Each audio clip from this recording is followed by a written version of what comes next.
Kamusta, sir? Hello, ma'am. Ilang taon ka na po kayo, ma'am? 47 na po. Wow. Ano lang tayo? Magkaedad lang. Ikaw po, ilang taon na po? 47 din po. Pagkasing edad lang po pala tayo. Taga saan po kayo? Saan po kayo? Saan po kayong lugar? Sa Tacloban po. Tacloban. Opo.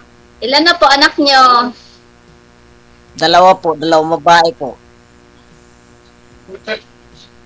Ah. Ilan na po asawa nyo? Asa ngayon? Wala nang asawa. Dati mayroon.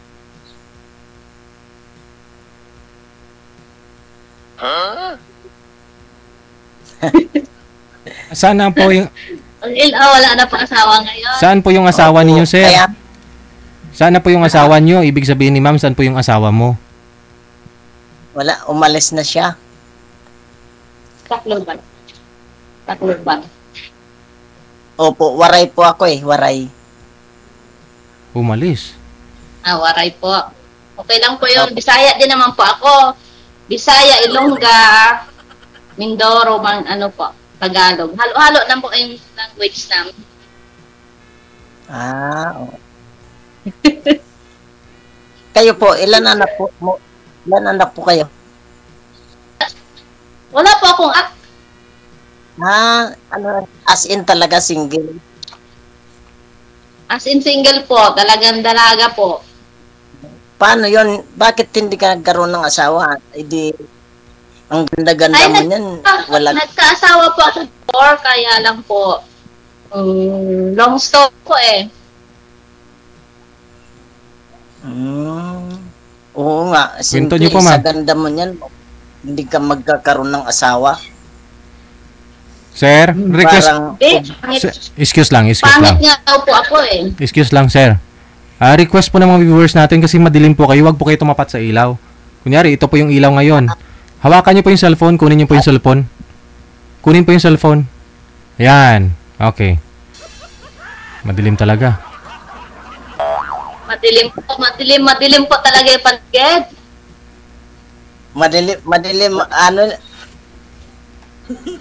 Madilim nga eh. Kasi yung solar lang ginagamit ko dito sa bahay. Okay lang po yan. Oo. Asa po yung mga Kumusta anak po niyo kayo? po? Nasa niya, sa lola. Ay, parang meron po kayong kasama yan ay. Wala akong, mag-isa lang ako dito sa bahay. Minsan pumupunta dito. Po dito. yung isip mo. Minsan pumupunta dito yung dalawang anak. Akala ko Hindi po yung asawa. asawa niyo po. Hindi na po nasa nasa abroad. Nasa-abroad siya. Ay, nasa abroad po? Opo. Kaya lang, na siya, hindi na, umayaw na siya. Gawa ng, siyempre, nag-abroad na siya. My God. Success na siya, kaya inayawan niya ako.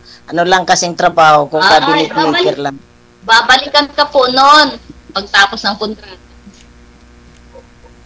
Hindi na, malabo na, tagal na niya.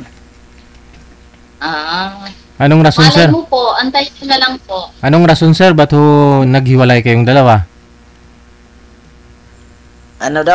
Maraming mahabang rason na kasi dati yun yung tawag nito, unang pag-abroad niya, siya anong tawag nito, emergency exit, tapos nagbayad siya doon sa agency niya. Ngayon, hindi siya nakabalik uli gawa ng nawala yung passport niya. Pagbalik niya uli, ayun na, hindi na siya Ayaw na daw niya sa akin.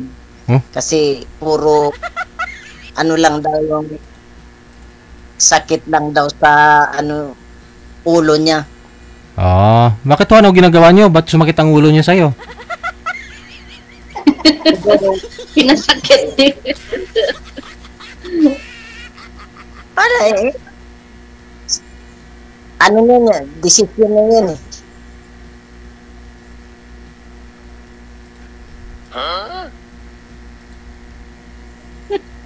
Sakit ang ulo. O, sakit daw lang niya sa ulo niya. Ako. Kaya, Bakit na hindi ako po? Hindi ako nagpumili. Bakit kaya? Sakit ka po pala sa ulo ng misis mo.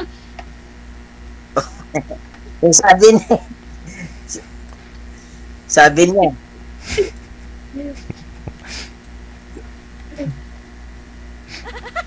baka Si DJ. Ang gwapo pala ni DJ. oo naman, yan, wala tuloy. Nawala tuloy si DJ. Kaya nga, Ano po nakabalahan niyo po diyan? Magkano ko, tatrabaho ko dun sa cabinet makers kasi ako. Yung mga ginagawa ng mga cabinet, tapos yung mga upuan. Ang furniture. Ma'am, try nyo nga po i-off yung electric fan nyo, ma'am. Kasi malabo ho kayo. Try mo lang. Baka luminaw. Okay na po. Baka sa signal. Ganun talaga. Sa signal po. Kasi po ano dito, mahirap po ang signal sa Mindoro. Mhm. Nasa Mindoro po kayo? Opo, Oriental Mindoro po. Paano pag pumunta dyan? Halimbawa, mag land trip lang ang dyan. Pagpunta dyan, land trip lang, hindi nasasakay ng barko. Ganun. Sir, pwede pong barko, pwede rin po lang. Joke. Aeroplano ah.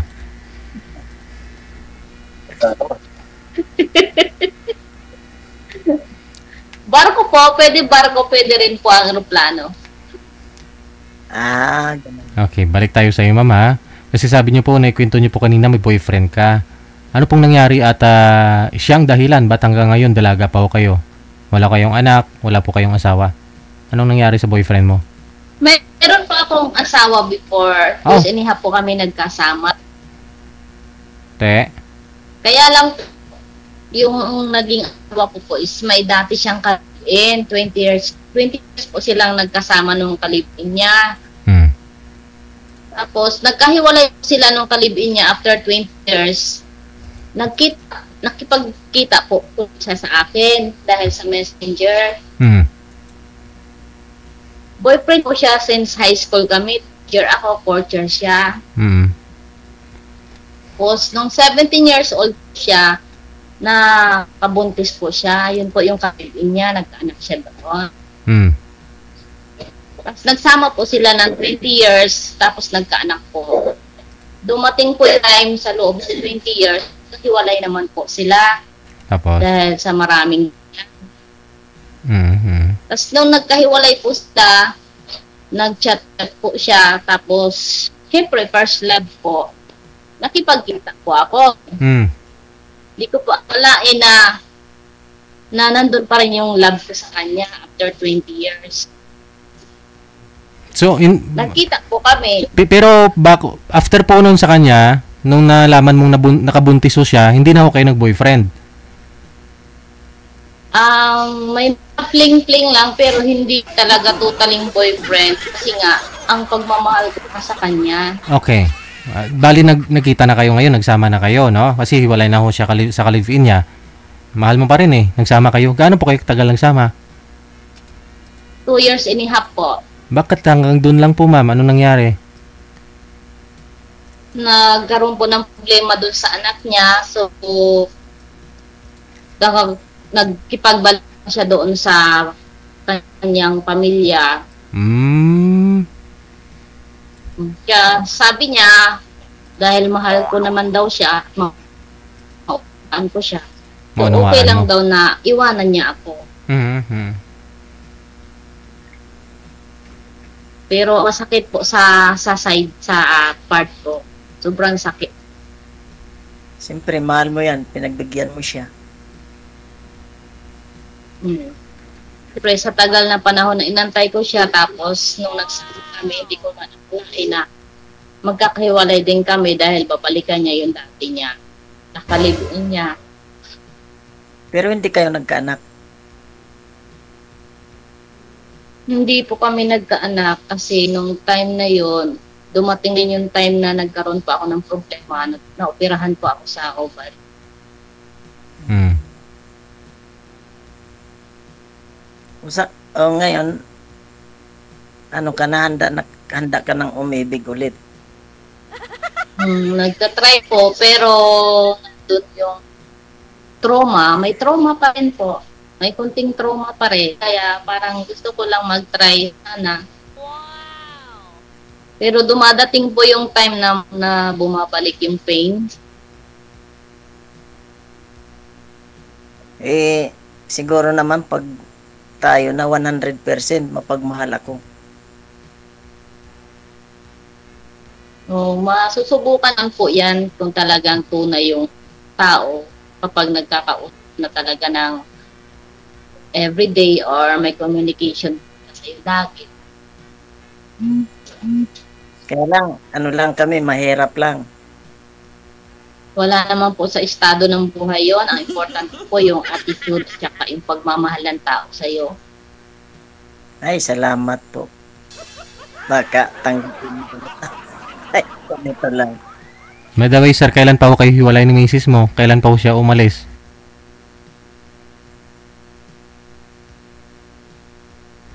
Ay. Kailan daw po, sir, umalis yung misis mo? Ano pa, 21 nata yun. Ganon mga... Never pa ho siya, sir? Wala pa ho kayong closure? Hindi pa ho kayo nag-usap personal?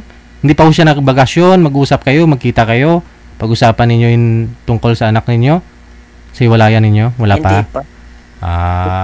Ayaw natin yung ibigay ng mga anak ko doon lang daw sa mama niya. Okay. So, ibig sabihin wala ho kayong kasama? Doon po talaga sa side, sa nanay niya, yung mga anak ninyo? Opo, sa nanay lang po niya. Alam na. Dapat po, sir, dapat po may closure kayo kasi mahirap po yan dahil may anak po kayo.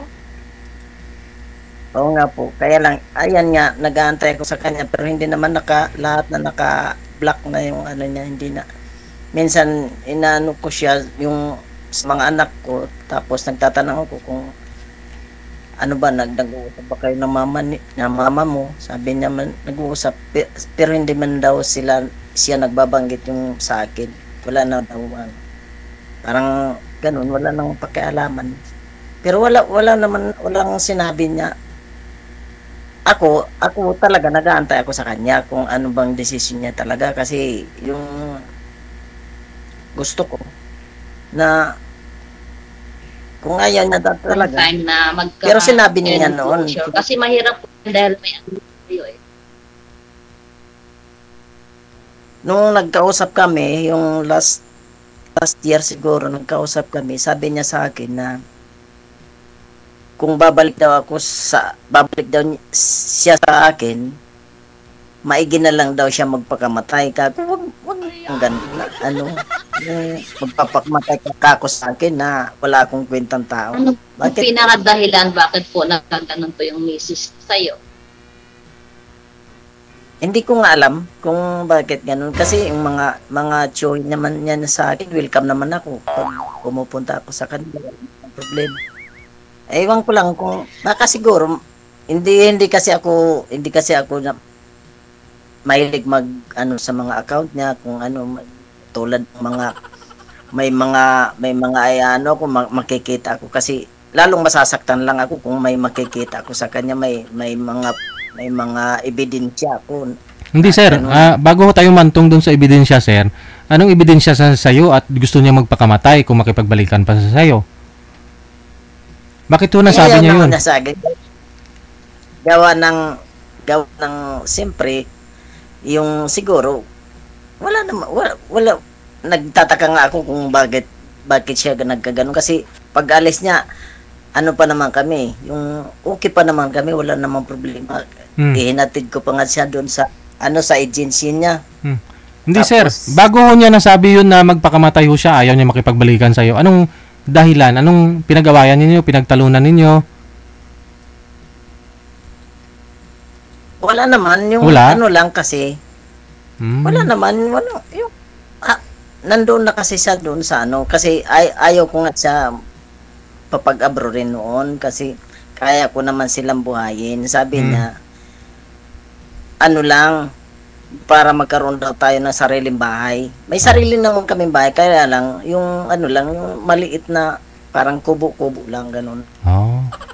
Gusto siguro yung building. Hindi naman. Siyempre, naghahanap po yun siguro ng komportable. Ganun. Nako, 21,000 lang ang sahod niya doon sa Saudi. Oo. Magkakaroon ng samantala dito kung isang linggo lang yang kikitain, 2 linggo. Kung magtutulungan lang, wala namang posible kung dito lang sa bakit ang dami namang umaangat ng buhay dito sa Pilipinas kahit hindi ka mag-abroad kung gusto mo. Hindi bakit ho bahay kubo yung bahay ninyo? Kaya ho siya nag-abroad siguro. Siyempre, hindi naman sa amin hindi naman sa amin itong lupa. Gawa ng yung ayaw naman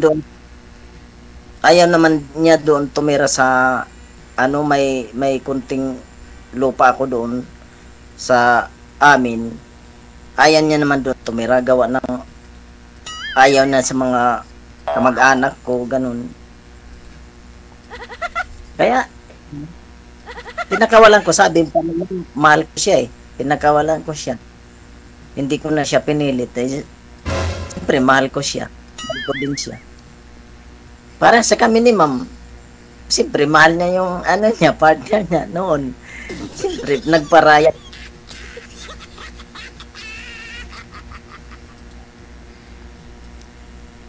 Dahil sa pagmamahal po, Oo. Grabing inano ko noon kasi kung kaya lang kumakapit talaga ako sa Panginoon na hindi ako maligaw ng landas. Na marami akong iniisip, parang ganun, parang gusto ko nang din mawala, siyempre. Sabi nga ng kanta, siya ang buhay ko Wow. Mahal nyo pa rin po talaga, sir, yung asawa nyo.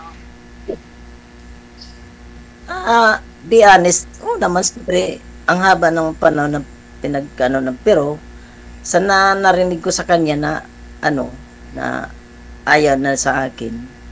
Kahit yung mga tsuhin niya, pinagsabihan ko naman. Siyempre, wala na akong magagawa kung siya na talagang umaayaw.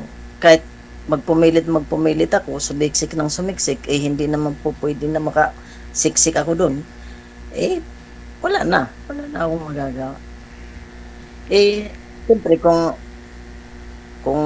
gusto pa niya, magpaparamdam man lang kahit nga sa Facebook, hindi ko siya nakikita yung mga, mayroon naman nandoon sa Saudi na nakikita ko sa Facebook, mga friend ko, mga pinsan ko, pamangkin ko, nakikita naman sa Facebook. Siya talaga, wala na asin, wala na talaga makita ko dun. Lang po yun, nagpahinga-hinga lang. Malay nyo po, masurpresa kayo pag-uwi niya.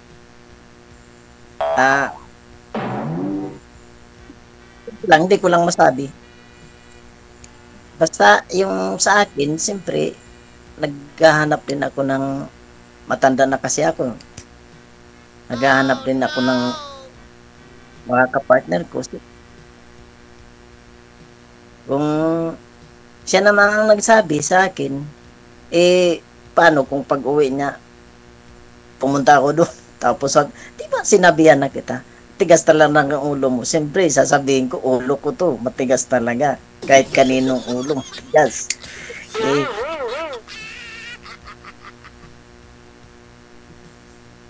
wala na akong magagawa. Ganun. Kasi, siya nang nagsabi sa akin mismo. Kahit ano bang kahit umiyak pa raw ako ng dugo. Oo naman, kahit umiyak talaga ako ng dugo. Kung ayaw na niya, di, wala akong magagawa. Ano pang gagawin ko? Magmumbuo na lang daw ako. Siyempre, sa haba ng panahon, nakapagmumbuo na ako, lalo na ngayon, nakita na kita.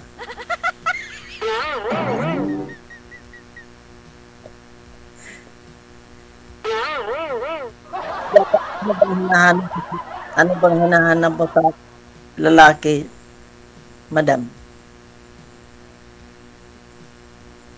Simple lang naman po, yung talagang mamahalin ka at saka talagang patutunayan niya na yung pagmamahal na isang katulad, tapos hindi ka na niya iiwan. Saka yung honest, saka responsable.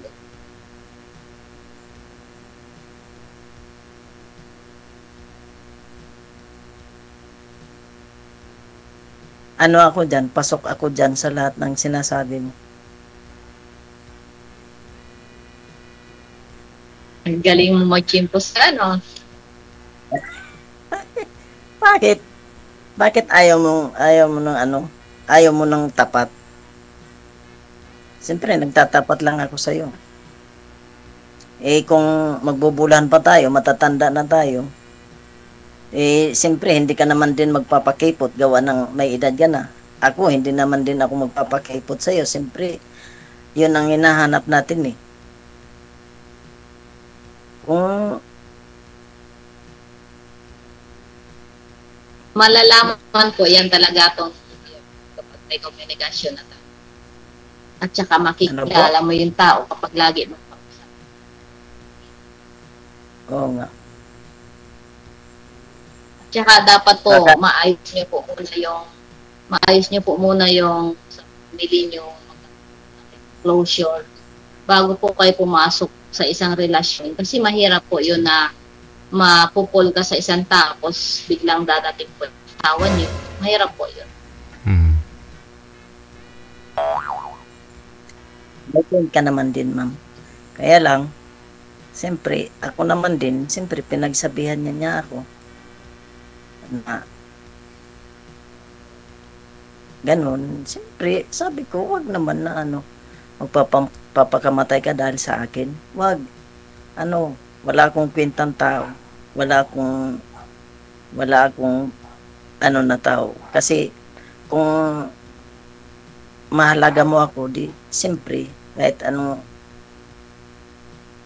gawin ko, masama mo pa rin, kahit sabi niya sa akin, wala daw akong umiiyak na palihim siya, gawa ng siyempre. Sabi ko, bakit bang ginagawa ko? Hindi naman ako nagiinom, hindi naman ako naninigarilyo, wala naman akong bisyo.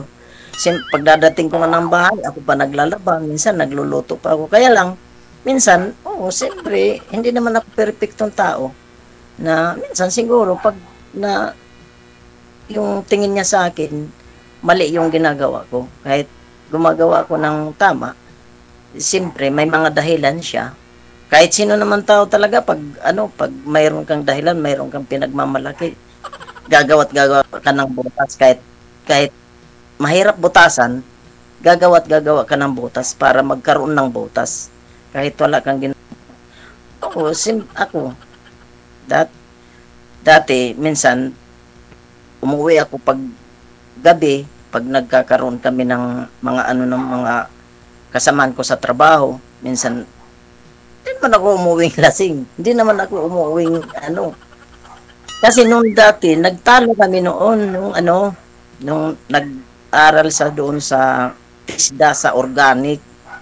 Hindi sir, kasi naghiwalay lang naman kayo, sir. Nakaraan na po yun eh. Okay kayo bago siya pumunta ng abroad eh. Okay kayo eh.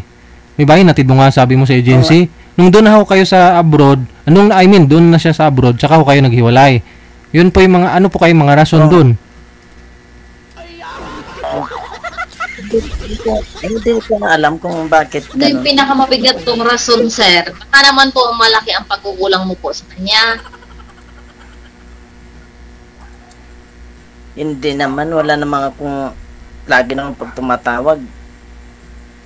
Andyan naman lagi ako. Pag, pag kahit mga alauna na ng gabi dito, madaling araw na sa atin dito, kung gusto niya magkipagtalibabad, okay man ako, welcome man. Wala namang problema. Walang problema. Yun lang, yung na, siyempre, sabi lang niya yun. Pero ako, wala akong ebidensya. Kaya lang, sinabi niya na talaga niya na mayroon na siyang iba. Pero hindi naman ako naniniwala, gawa na hindi ko man siya nakikita. Ayun, pinamahawakan ko yung sinasabi.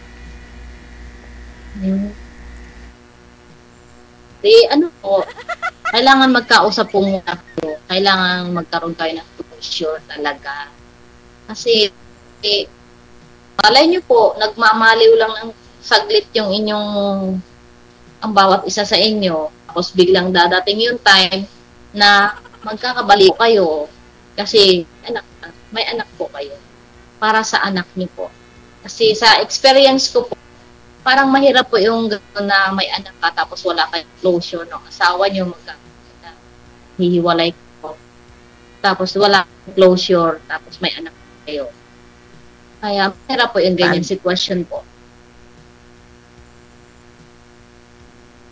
Paano nga gagawin ko kasi hindi naman lahat naman yung account niya naka-block naman ako lahat.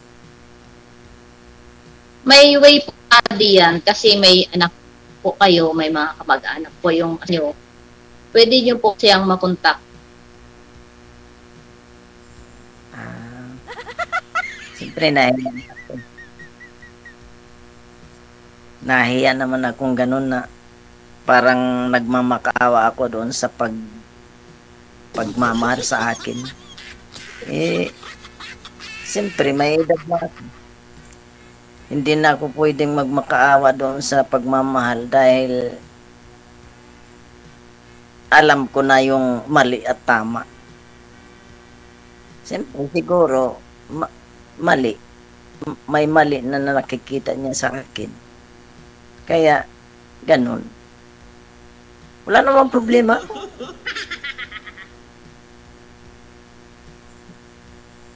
Basta Kailangan pag-usapan niyo po talaga yan, sir. Kailangan nyo muna talaga pong magkausap kayo ng mag-asawa bago kayo pumasok ulit sa pagbagong relasyon kasi mahirap po yan. Na-experience ko na po kasi yan eh.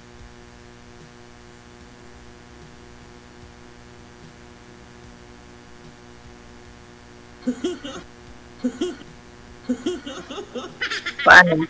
Nagkausap naman ako.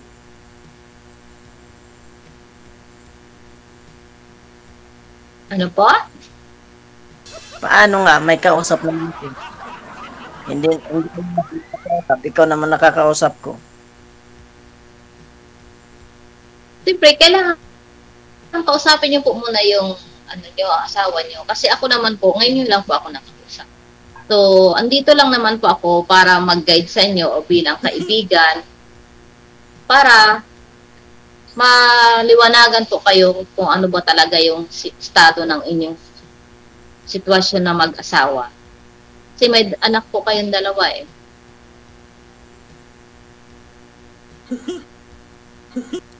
Oo nga.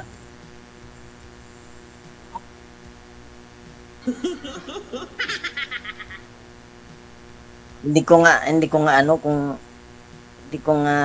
alam kung paano nga siya kausapin. Hindi ko nga alam siya kung kailan siya uuwi. Siyempre, nangungulila na rin ako sa katabi ko. Ganito na lang. Gumawa po kayo ng way para makakausap niyo po or makontak niyo po siya. Hindi ma'am, solusyonan po natin problema Marami ni sir. pong way para Solusyonan po muna natin problema ni sir. Yung sabi niya ho kasi, di niya po alam kung kailan uuwi ang asawa niya. Nangungulila ho siya, mag-isa lang po kasi. So siguro mas maganda ma'am, magsama muna kayo ni sir. Tapos so kung umuwi na si ma'am, yung asawa niya, kung ano yung usapan, edi saka na lang magdesisyon. Ikaw mag-judge. Ikaw talaga, DJ, ah. Ay, sayang kaya yung Hindi, time. DJ, kaya niyo muna. Kasi DJ. Hindi, dyan lang muna sa inyo para para gawin mo kung may katulong ka ba dyan? Marami pa ako kasama dito, mga kapatid ko po, at saka magulang ko. Kaya pala. Kaya pala hindi ka naboboring diyan kasi marami kang kakwentuhan. Ito mga kasama ko, hindi man naman nagkukwento ito mga to. Tahimik lang mga yan. Ayun sa po, hindi kayo may kasama po kayo diyan. Oo nga, mayroon niya po. Kaya lang hindi naman nag-iingay. Nung ingay po bang nahanap nyo, dapat magbanding po kayo, kwentuhan po kayo. No, yung katulad sa inyo, yung maganda yung boses, ganon.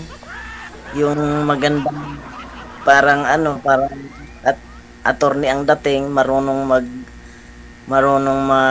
parang si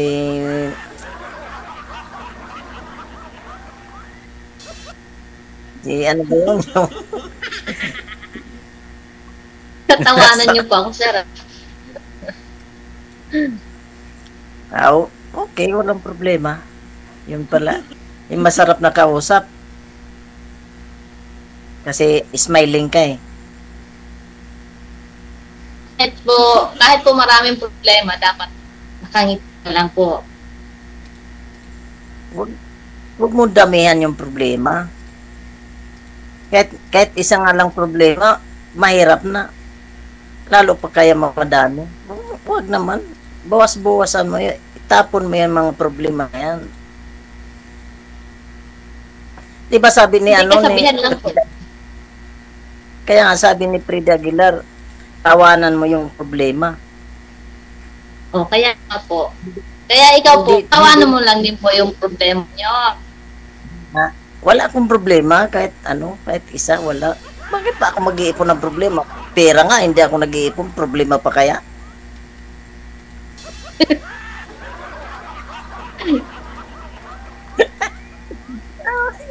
Wag mong damihan, bawal yun. Lalong may stress ka dyan pag marami kang problema.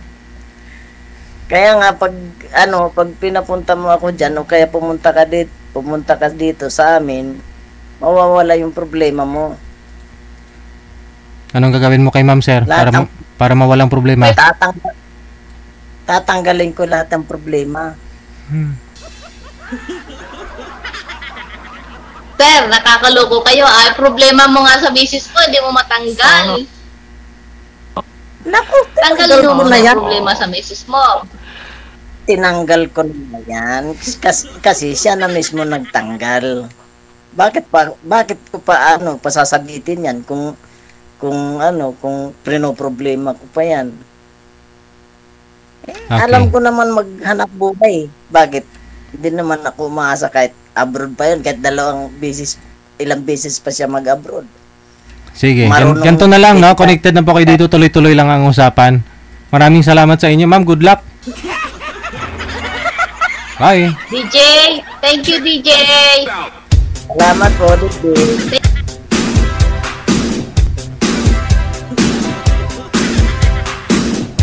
Oo nga naman, hindi nga ho si sir na problema kayo dyan sa comment section. Problemado po kayo. Bagay, pati nga po ako parang namumroblema rin kung ako sa kalagayan, no, ni sir.